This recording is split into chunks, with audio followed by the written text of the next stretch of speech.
السلام علیکم ویورز، میں نازشہ آپ کے ساتھ ہوں۔ آج میں آپ کے ساتھ شیئر کروں گی کہ علامات قیامت کیا ہوں گی۔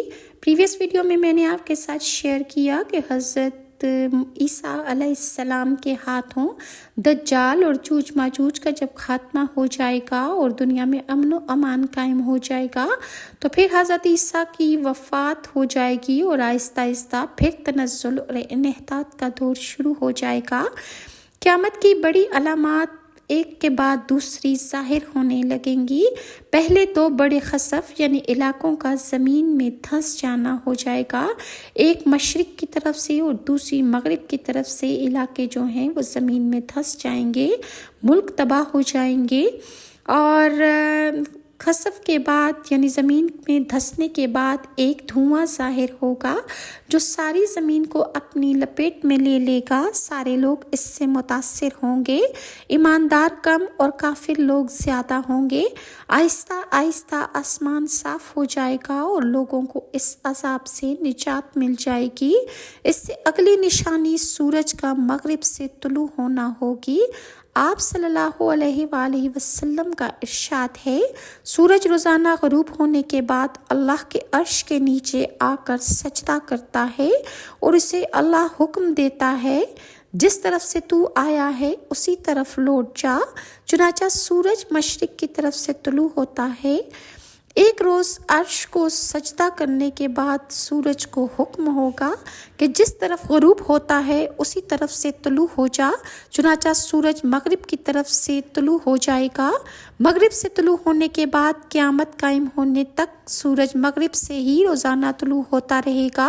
ایک مرتبہ مغرب سے طلوع ہونے کے بعد پھر اپنی اصل سمت یعنی مشرق سے طلوع ہونا شروع ہو جائے گا۔ مغرب سے سورج طلوع ہونے کے بعد قیامت کی اگلی نشانی دابۃ الارض کا ظہور ہے۔ یہ ایک عجیب الخلقت جانور ہوگا اور قرآن مجید اور احادیث سے پتہ چلتا ہے کہ یہ جانور زمین سے نکلے گا، لوگوں سے ہم کلام ہوگا اور کہے گا، لوگ ہماری آیات پر یقین نہیں کرتے تھے۔ یہ سورہ نمل کی آیت نمبر 82 ہے۔ اور بعض قریب حدیث میں ہے کہ وہ جانور مسجد حرام میں واقع کوہ صفا کی جگہ سے زلزلہ کے بعد نکلے گا۔ اس کا چہرہ آدمی جیسا، پاؤں اونٹ جیسے، گردن گھوڑے جیسی، دم بیل جیسی، سر ہرن جیسا اور ہاتھ بندر جیسے ہوں گے۔ اس کے ایک ہاتھ میں حضرت موسیٰ علیہ السلام کا عصا اور دوسرے ہاتھ میں حضرت سلیمان علیہ السلام کی انگوٹھی ہوگی۔ عصا سے ہر مومن کی پیشانی پر نورانی نشان لگا دے گا اور کافر کی ناک یا گردن پر انگوٹھی سے مہر لگا دے گا۔ اس طرح وہ جانور مومنوں اور کافروں میں تمیز کر دے گا۔ لوگ زمانہ جاہلیت کی طرز پر کفر و شرک کی طرف پلٹ جائیں گے۔ ساری دنیا میں کفر و شرک غالب ہو جائے گا۔ قرآن مجید کے حروف کاغذوں سے مٹا دیے جائیں گے۔ نماز، عمرہ اور حج ادا کرنے والوں کوئی بھی نہیں رہے گا۔ بیت اللہ شریف کو ایک حبشی منہدم کر کے آگ لگا دے گا۔ مدینہ منورہ بے آباد اور ویران ہو جائے گا۔ وحشی جانوروں اور درندوں کا وہاں بسیرا ہوگا۔ شرم و حیا نام کو نہیں ہوگی۔ مرد اور عورتیں سرے عام راستوں پر گدھوں اور کتوں کی طرح زنا کریں گے۔ روئے زمین پر کوئی ایک آدمی بھی اللہ کہنے والا نہیں رہے گا۔ پھر جب اللہ چاہیں گے یمن سے ایک آگ نمودار ہوگی جو لوگوں کو ہانک کر حشر کے میدان شام کی طرف لے جائے گی۔ جہاں کہیں لوگ تھک ہار کر رک جائیں گے وہ آگ بھی وہیں رک جائے گی۔ جب وہ لوگ تازہ دم ہو جائیں گے تو آگ ان کا پیچھا کرنے لگے گی۔ جب لوگ شام پہنچ جائیں گے تو آگ غائب ہو جائے گی۔ قرب قیامت کی نشانیوں میں سے یہ نشانی سب سے آخری ہوگی۔ اس کے بعد سور پھونکا جائے گا اور قیامت قائم ہو جائے گی۔ سورہ قصص کی آیت نمبر 88 میں ارشاد ربانی ہے، اللہ تعالیٰ کی ذات کے علاوہ ہر چیز ہلاک ہونے والی ہے۔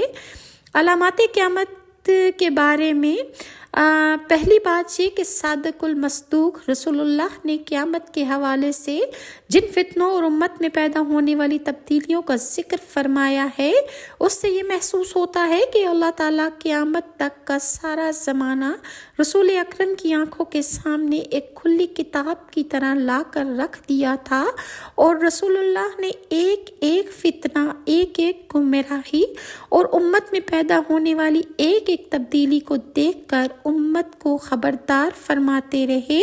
اور علامات قیامت کی رسول اللہ نے جو پیشن گوئیاں کی وہ ملاحظہ ہوں۔ نمبر 1، لوگ جان پہچان والوں کو سلام کریں گے۔ نمبر 2، لوگ حلال و حرام میں تمیز نہیں کریں گے۔ لوگ دولت کے عوض اپنا دین اور ایمان بیچ ڈالیں گے۔ قتل بہت سے ہوں گے، حتیٰ کہ قاتل کو علم نہیں ہوگا کہ اس نے کیوں قتل کیا، مقتول کو علم نہیں ہوگا کہ اسے کیوں قتل کیا گیا۔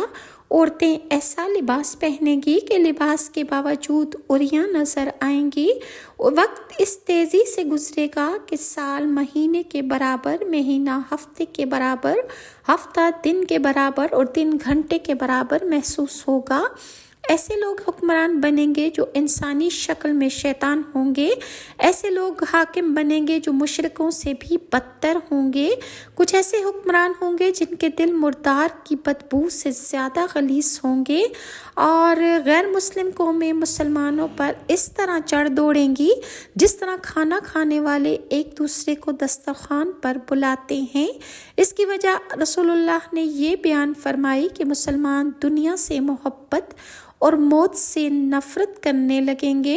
مسلمان یہود و نصارہ کے نقش قدم پر اس طرح چلیں گے کہ اگر وہ ایک بالش چلیں گے تو مسلمان بھی ایک بالش چلیں گے، اگر وہ ایک ہاتھ چلیں گے تو مسلمان بھی ایک ہاتھ چلیں گے، اگر وہ 2 ہاتھ چلیں گے تو مسلمان بھی 2 ہاتھ چلیں گے، حتیٰ کہ ان میں سے اگر کوئی اپنی ماں سے زنا کرے گا تو مسلمان بھی اپنی ماں سے زنا کریں گے۔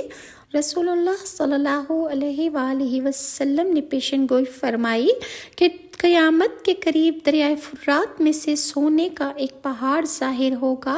حکومتیں سونا حاصل کرنے کے لیے اس طرف دوڑیں گی، لیکن ساتھ ہی یہ ارشاد فرمایا کہ تم اس طرف نہ جانا، کیونکہ وہاں اتنی سخت جنگ ہوگی کہ 99% لوگ مارے جائیں گے۔